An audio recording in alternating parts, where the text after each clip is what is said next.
আজি হালধি পাতত মোৱা মাছ পাতত দিছিলো হালধি পাতৰ সুগন্ধিটোৱে ইমান বেছি ভাল লাগে এইকণ সোৱাদ আৰু কলপাতত দিলে কিন্তু তেনেকুৱা নহয় নে আমাৰ ঘৰত হালধি প্ৰতি বছৰে ৰুই থওঁ তাৰে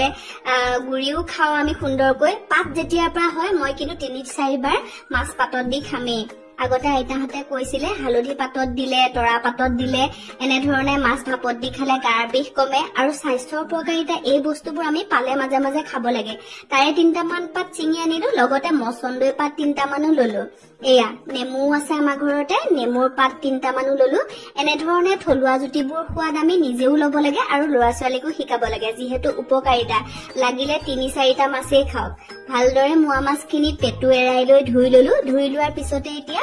এয়া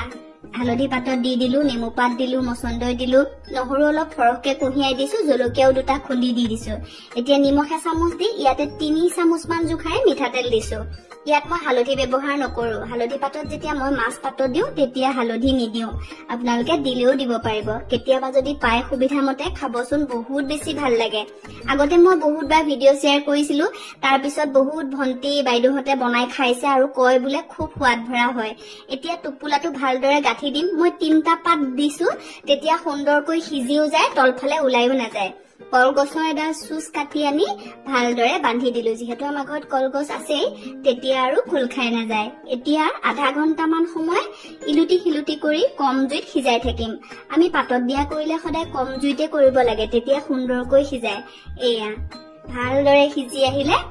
গেছটো অফ কৰি 5 মিনিট মান ৰাখি এতিয়া খুলি দিম দুপৰীয়া সাজৰ লগত পৰিবেশন কৰিলো বুলো আপোনালোকৰ লগতো ভিডিঅ'টো শ্বেয়াৰ কৰো যদি কেতিয়াবা সুবিধা পায় খাবচোন বহুত বেছি ভাল লাগে